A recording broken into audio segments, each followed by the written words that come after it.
各位同學大家好啊，我係 Miss Chan。咁今日咧嚟到我哋中三級歷史科嘅 exam get set go 啦。咁係我哋最後一次嘅考試，咁亦都有啲同學可能係最後一次考歷史科啦。咁所以都希望大家可以俾心機努力。咁今次我哋嘅考試範圍咧就係好簡單嘅啫，一戰、二戰、冷戰。咁一戰呢，就因為係上學期嘅課題啦，咁所以一戰係考得比較少啲嘅，係啦，考20至30% 到。咁我哋下學期咧主要係講二戰啦、冷戰啦，同埋一啲國際協作嘅，咁啊同埋香港，但係頭兩個課題咧講得比較多，尤其係冷戰，咁所以咧就會有嚟考試嘅重點咧都會喺冷戰嗰邊噶啦。咁啊，亦都唔記得咧，我哋可以溫埋咧 exam get set go 入邊嘅過往試題，咁啊亦都可以俾自己再做一個溫習。咁尤其咧填充同埋時序題啊，就係以前嘅題目都會出現嘅，咁所以大家記住咧要去溫習啦。咁考試嘅模式呢，今次有選擇題、填充題、配對題同埋時序題。今次嘅時序題呢，再次提醒大家呢，我哋就係2分嘅。咁啊有每題2分啦，總共係8分，即係有4題。咁係要全對呢先至全題有分。咁即係一係0分，一係2分。咁所以大家記住要溫習啦。好啦，咁我哋仲有呢個資料題。咁資料題咧，你見到3題咧都係冷戰嘅，咁有2題咧係有少少關係嘅，因為都係講經濟對抗嘅兩大集團。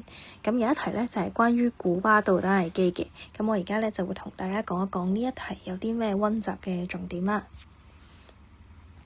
係啦，咁啊講之前呢，咁啊大家記住咧，溫書嘅3部曲係咩咧？溫熟呢個溫習攻略，跟住溫埋咧課本相關嘅內容。咩叫相關內容咧？除咗本書咧，其實我會放埋UT 同埋班測一啲佳作嘅答案啦。咁大家都可以參考下同學點樣寫得好啲，因為往往同學可能事實上面掌握到，但係你嘅資料題嘅答法咧都係唔 OK 嘅，咁所以就可能會被扣分啦。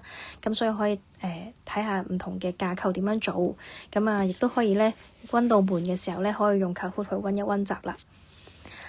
好啦，咁啊溫習攻略咧，你會見到好似都係好多頁咁喎，咁啊大家千祈唔好懶，基本上咧所有9成9嘅溫習內容咧都會喺晒個即係溫習嘅攻略入邊嘅，咁所以咧尤其咧一啲粗體嘅字咧一定係要識噶啦，係啦，咁同埋如果出現資料題重點咧，一定係要熟之外咧，最好背埋啲內容啦，係啦，因為係我哋答到資料題，尤其係最後一問嘅一啲重要史實嚟嘅。好啦，咁大家咧其實都可以自己製作自己嘅筆記啦，就可以用時間線同埋 mind map 嘅形式去溫習嘅。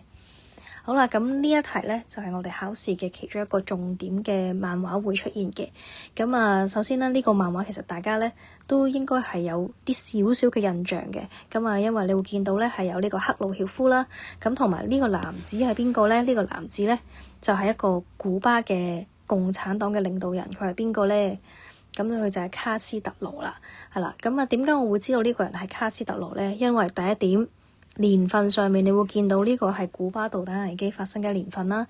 第二，佢啲牙呢，有好多啲咩呢？就好似導彈咁樣啦，係啦。第三樣嘢呢，就係赫魯曉夫，佢係蘇聯嗰陣嘅領導人嚟嘅，佢呢好似攞個鉗呢，想掹走佢啲牙咁樣，咁而嗰個人呢，就正正係卡斯特羅啦。咁其實咧，佢衣服上面咧都顯示佢係卡斯特羅嘅，因為係佢個黨旗啦。咁不過咧，我哋有咁多客觀嘅資料咧，就已經好知道佢係卡斯特羅。而且呢一題咧，只係2分，係唔需要引用資料答嘅，係不必引用資料。咁所以好快就答到噶啦。好啦，咁咧同一題嘅最後一問，呢一次係 D 問嚟嘅，係啦，因為呢一題有 A、B、C、D 題啦。咁啊，有啲咩重點咧？就係希望大家要留意呢啲題目咧。比較長啲，你就要每一樣嘢都要回應咗先嘅。第一樣嘢，佢係冇直接同你講咧，呢個係咩危機，所以你要回應咗呢一個一場嘅國際危機係咩危機先啦。呢一個係古巴導彈危機啦，係咪？所以記住係要回應咗邊一場危機先。係啦，咁啊，同埋咧記住咧，點樣你知道係古巴導彈危機咧，就要用資料 C 同埋資料 D 去作答嘅，係啦，資料 C 同資料 D 都有嘅。係啦，咁啊頭先我都有同大家講咗少少資料啲點樣做啦，咁樣好，咁跟住咧第二步咯，你解決咗第一個題目啦，即係點樣解決一個國際危機，究竟係咩國際危機？呢個你知道咗啦。咁究竟點樣和平地解決呢一個國際危機咧？即係點樣和平地解決古巴導彈危機咧？咁咁大家咧就記住溫習翻呢個溫習攻略第8頁，就會揾到晒答案噶啦。好啦，咁咧呢一個看法同埋態度嘅資料題嘅技巧咧，我講咗好多堂噶啦，但係我都好希望咧同學再聽一次，因為同學都未掌握到啊，同埋今次考試咧都係會出現嘅呢個看法或者態度嘅題目，或者兩樣都有晒啦。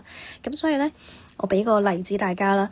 看法嚟講咧，你會見到，譬如話呢一個例子啦，作者認為咧歐洲國家接受馬歇爾計劃之後咧，就會受到美國嘅牽制同埋臣服於佢，俾佢控制。咁呢個係認為，多咗個認為，係啦，認為即係覺得係點樣？呢個係具體嘅意見嚟嘅，係啦。但係如果同一個問法，即係同一條題目啦，如果調轉咗個問法問態度嘅話咧，咁就係點講咧？就係美國作者對美國進行馬歇爾計劃咧，係持討厭、不滿嘅負面態度就得㗎啦，係一個觀感上面嘅嘢嚟嘅。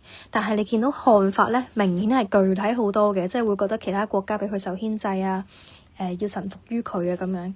咁所以看法同埋態度咧，其實個答法係好唔同㗎，係啦。雖然咧你可能一開始諗都係諗負面啦定正面先，但係你寫出嚟嘅時候，記住一個係具體好多嘅，一個咧就係一個觀感上面就冇咁具體嘅，係啦，就係一個態度咯，係一個形容詞啦，前面呢個討厭同埋不滿咁樣，係啦，咁所以就要留意翻呢一啲嘅答題技巧啦，同埋一般嘅答題技巧就係點咧？究竟問你幾多線索啊？究竟係問你資料定係個人所知啊？都要留意翻啦。好啦，咁啊，當然我哋教戰爭嘅課題都希望世界和平啦。咁亦都祝願大家咧考完試會有個美好嘅暑假，佢可以好好休息。咁所以休息之前呢，就要搏盡無悔，加油加油！有咩問題可以問我啦，同埋可以再睇多幾次呢個 Get Set Go啦，因為都講咗好多資料題嘅技巧。拜拜。